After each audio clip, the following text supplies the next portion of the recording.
قرآن الحکیم میں اللہ تعالیٰ فرماتے ہیں نیکی اور بدی برابر نہیں ہو سکتی.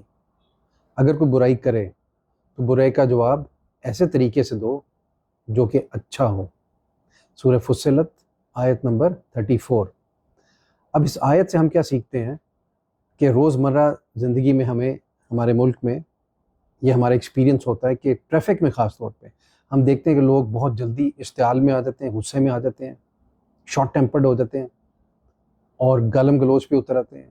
اب وہ اس میں ٹین ایجرز بھی ہو سکتے ہیں، میری ایج کے بھی ہو سکتے ہیں اور مجھ سے بڑی ایج کے بھی ہو سکتے ہیں. تو جو گالم گلوچ کرنا ہے یہ بےہودہ پن کی ایک ورسٹ ایگزامپل. اور اسپیشلی ٹین ایجرز یا درمیانی ایج کے جو لوگ ہیں وہ شیشہ نیچے کر کے تو الٹے سیدھے بےہودہ قسم کے اشارے کرتے ہیں، اور بعض کیسز میں ان کی والدہ اور ان کی سسٹر بھی وہاں بیٹھی ہوتی ہیں گاڑی کے اندر. اب یہاں سے آپ اندازہ لگائیں کہ ایسے بچوں کی کس قسم کی فیملی میں تربیت ہو رہی ہے، کیسی براٹ اپ ہو رہی ہے، جو کہ انتہائی افسوسناک. اب اس میں بڑی ایج کے لوگ بھی شامل ہو سکتے ہیں، میری ایج کے یا بڑی ایج کے. تو یہ اور بھی زیادہ الارمنگ اور زیادہ جو ہے خطرناک اور خوفناک سچویشن. یہ معاشرے کی عکاسی کرتی ہے کہ ہم کتنے بد تہذیب لوگ ہیں.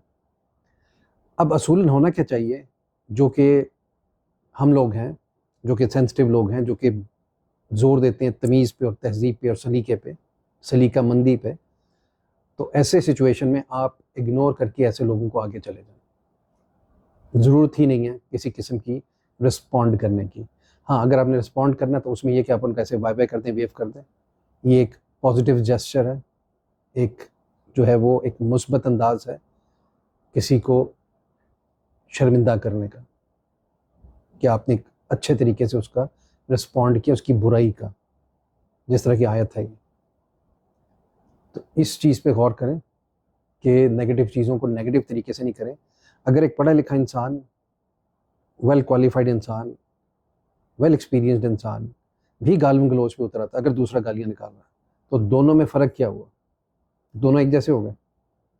تو جو تمیزدار انسان ہے اس میں تمیز جھلکنی چاہیے، برعکس اس انسان کے کہ جو کہ بدتمیزی یا چھچورا پن یا جہالت کی گہرائیوں میں گرا ہوا ہے.